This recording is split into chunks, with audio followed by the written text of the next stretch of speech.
G'day guys and welcome to the Cats Review. We've got Shorty on the line here. How you doing today, mate? Not too bad, mate. How are you? Yeah, I'm doing nicely, bud.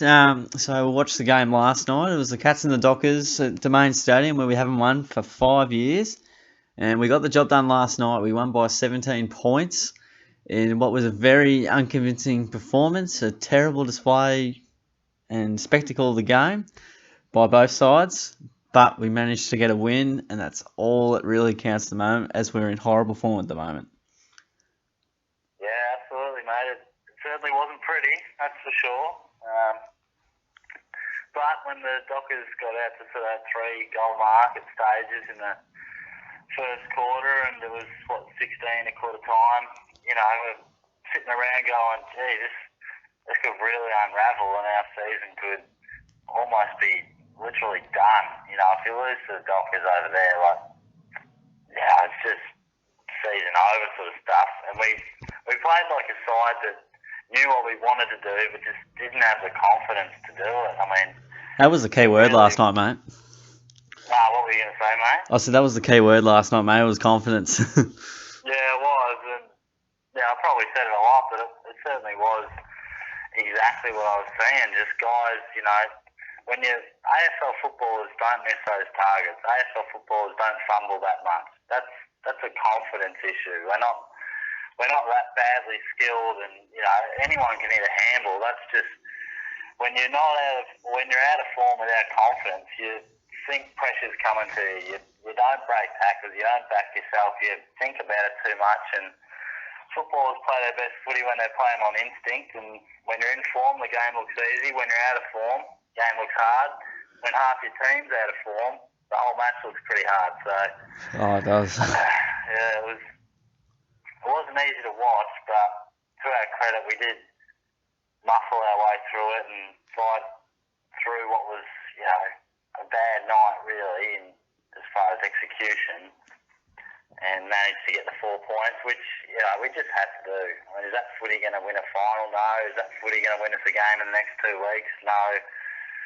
But it won last night, so that's what you had to do. And Broke a bit of a rut. yeah, that's right. And nothing helps confidence than winning. I mean, players didn't play that great, but just to have that win next to their name, that you feel a little bit better about yourself, and you can just hope that during the week they can attend to things that they would have been attending to for weeks.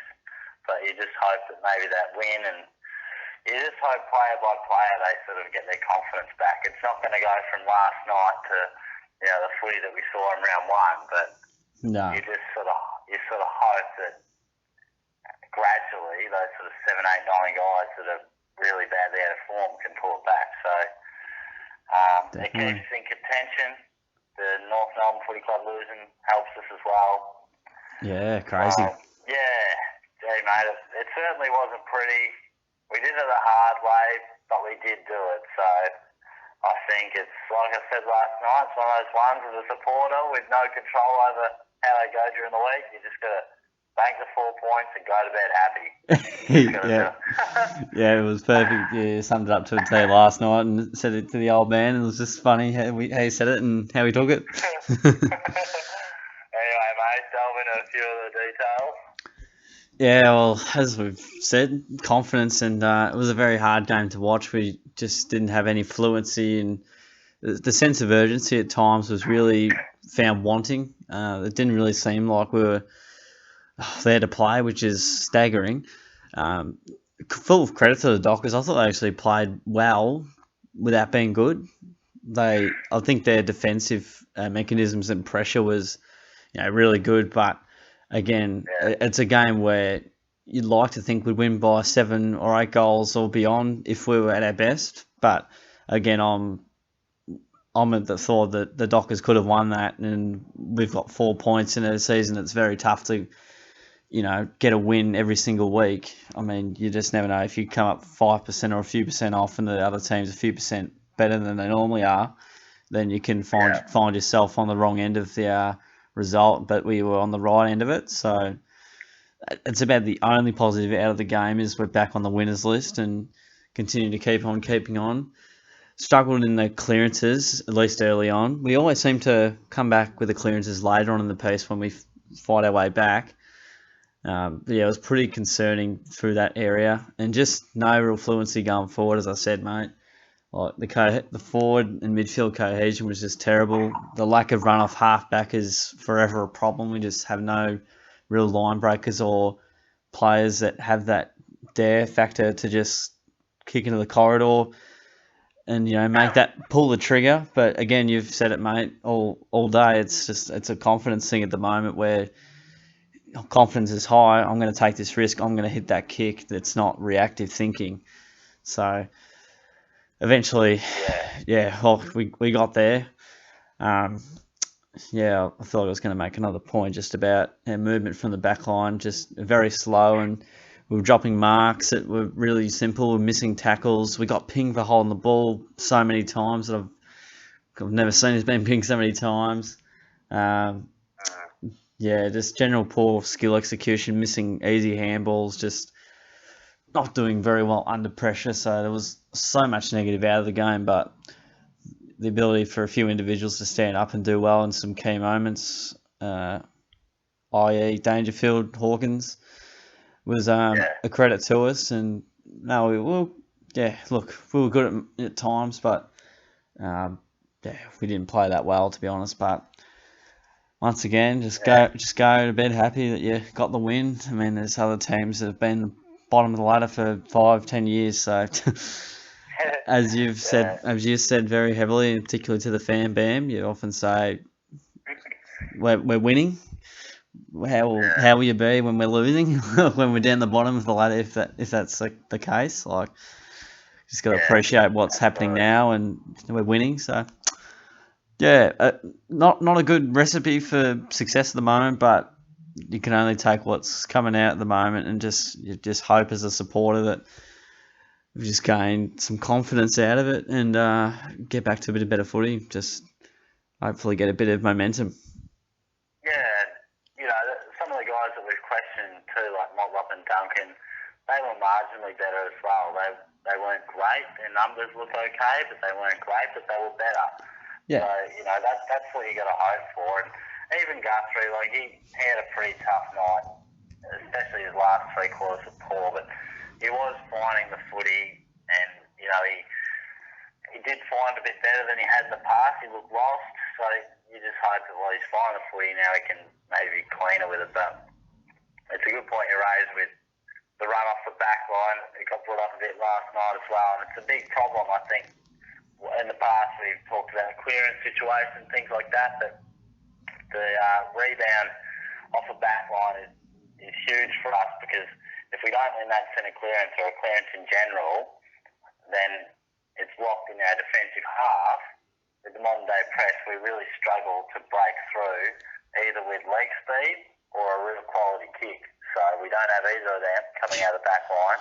No. So it's concerning. And from a real simplistic view, we do have a lot of guys who individually are out of form, and you can carry 3 or 4, but there's literally probably 9 or 10 guys who are out of form, and probably another few on top of that who aren't at the level that maybe they'd expect. So it's a large chunk, and as you say, we'll take the win. Yeah, lots of upsides, probably maybe the positive. We'll take it. Yeah, we'll move into the votes, mate. How did you sort of see it? Sort of, a couple of players went really well, but it was tough after those first 3 to 5 players. Yeah, absolutely. I mean, Dangerfield was clearly best, I think, and he has one hand on the Brownlow, I think. He is in unbelievable form and would have had another 3 votes last night. I gave 2 votes to Selwood. He had 31. I noticed a few media outlets haven't quite had him up there, probably because maybe scrappy ball years, but on a night that we needed someone to crack in, Joel was exactly it. He led the side for clearances and contested ball, as he always does. He led us for tackles. You had to win ugly, and he played ugly. It wasn't a game for the highlight reel for Joel, but he did what he had to do. And the one vote was a tough one. I gave it to Zach Smith in the end. I was thinking about it today. There's probably the other two that you probably think about are Mackie and Enright. I know they had a bit of the ball, but I felt a lot of it was maybe cheaper stuff, so I just went towards Smith. Only just because he kicked a couple of crucial goals and had one of those real good games where he just gets heaps of contested ball. And You love a contested ball. I know, mate. It's where it has to be done. He had 5 clearances as well, the big man. That's Didn't good. turn the thing over once, so yeah, I think he did well and did his best things in critical moments. So, how about yourself? That's what the votes are about, mate. Doing the right things at the right time.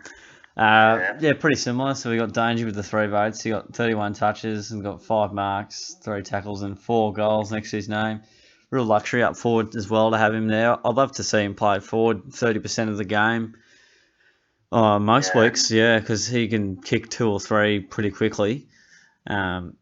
So he kicked 3 in the first half, I'm pretty sure. So, look, he was dynamic. Played injured, and he still just was an absolute jet. So, fantastic for Danger. Joel Sell got the 2 votes, matey. 31 disposals, 4 marks, 9 tackles, and did what he had to do in the contest. And it was one of those nights where you had to be brutal in and around the ball, where it was a very tough game for that.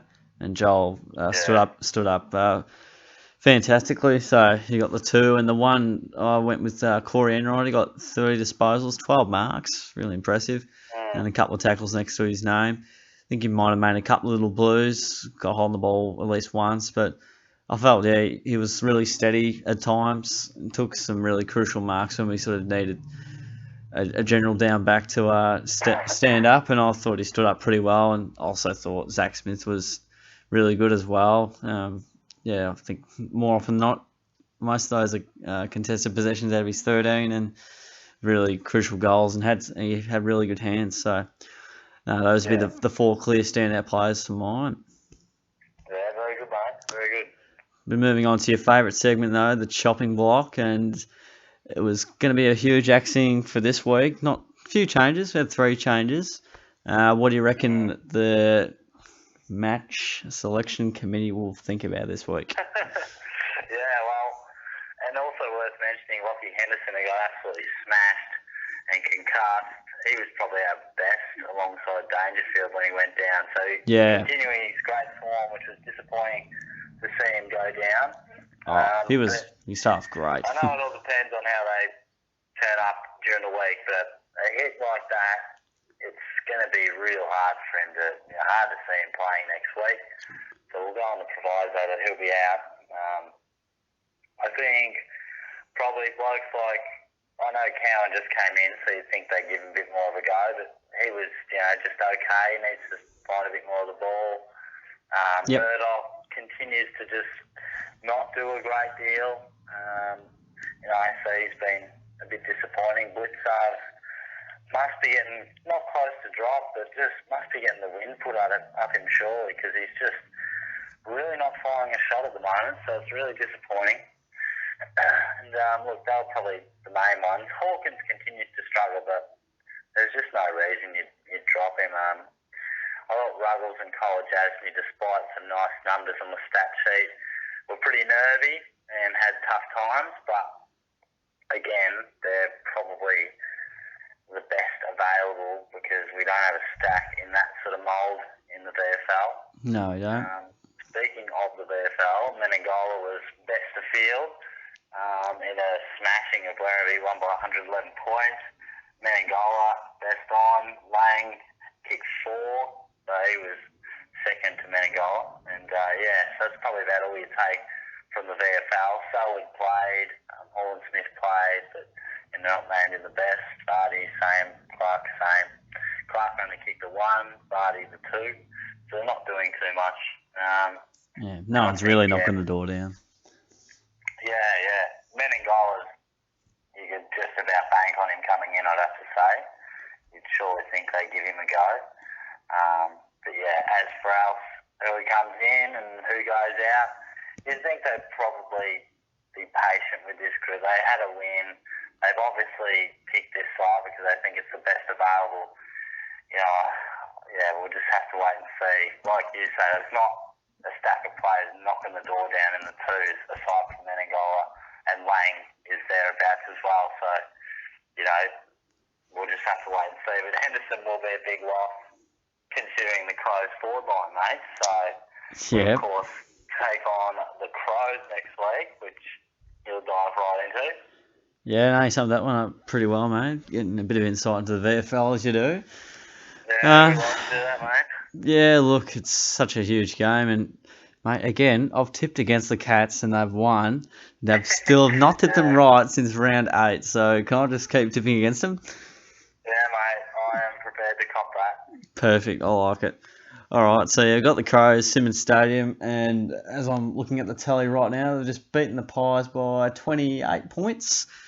So, I think Brad Crouch having a bit of a chat to Lingy there. So, they've been fantastic, 8 in a row now, I'm pretty sure, for the Crows, and we've been in very shaky form, probably won one of our last 3 from recent memory. So, our form against the Crows, if we're not playing Adelaide Oval, unless it's this year, not good.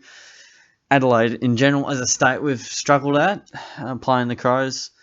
At Simmons, I can't remember, it might have been 2003, the last time we lost to them, and they might have won by about 5 points. Do you remember that one, mate? Well, I don't. Might have been 2002 or 2003 or something, the last time they beat us, I'm pretty sure. It was down here? Yeah. It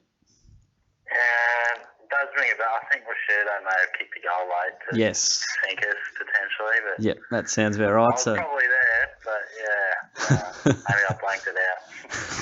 That's all good, mate. Yeah, so, look, I mean, you can't go past the Crows, really. Like, sensational form. As I know, it's very hard to come down the highway, but Sydney, I was confident going into that game, but also had, I was kind of sitting on the fence thinking, oh, shit, they could come to play because we're not good after buys, and I didn't account for that. But yeah, I think they may trouble us. Sort of, yeah, they're so well rounded, and I may just think they have our work cut out. And going off current form, yeah, you really can't sort of pick us. But yeah, I may have to say the Crows by 5 goals, maybe. Yeah, it's a really tough one. Like, more so, it depends how we show up rather than how the Crows show up. Like, we know what they can do. It's just a matter of what we can do. Yeah, I mean, I think we would have to be one of the toughest sides to pick at the moment because it's so hard to get a gauge on what we're going to produce. And our best can beat anyone, and our worst can be terrible on any ground in Australia. So it's we're a tough side to read, and this is no exception here. It's really hard to see who is going to show up for us. I mean, of course, I'll be tipping the Crows because, they're in great form, one of the form sides of the competition. I'll probably tip them by sort of, 3 to 4 goals, around the 20-point mark. Yeah. And yeah, we mentioned hope before. All you can really do is hope that we do prepare right and come with a good mindset and execute appropriately. I think that last part is the toughest to do, the execution side of things. So, yeah, it's going to be a good build-up, mate. I mean, the crowd will be fiery. Saturday night under the lights, I think, they're certainly gettable, the Crows. I mean, as you say, it can depend on how we show up, and they could have a game on their hands. But, yeah, you really think, what do we got, the Crows and the Dogs? You really think we have to get one of them, not only for a ladder perspective, but simply belief in what we're doing. Yeah, we need a big scalp at this time of the year for sure. Yeah, that's right. There's no point going out for the rest of the home away season, beating who you should, but then entering the finals with severe doubt about, these sides above us or even around us. So, yeah, absolutely. We can win one, and hopefully it's this one. I like it, mate. Yeah, so we're both autonomous on that decision, the Crows to beat the Cats, and let's hope I can continue my getting the Cats tip wrong. I hope so, mate. I hope so. Now that I've mentioned, I'll probably jinx myself, but that's the review anyway, guys. Thanks for hanging around. So it was the Cats home against the Dockers by 17 points. good win away, but we'll take the 4 points. Wasn't really that good now that I really think about it. Yeah, as I said, thanks for hanging around, guys. Don't forget to give the video a like. Don't forget to check out darijoe. Does the Geelong goal video highlights each week. I keep forgetting to give him a mention, but I generally put his link in the description. So don't forget to check him out as well. Don't forget to share the video as well. Subscribe for more content. We don't mind having a bit of a chat about the Cats and the AFL tips each week. We get onto that. So yeah, stick around for more, guys. We'll catch you all soon.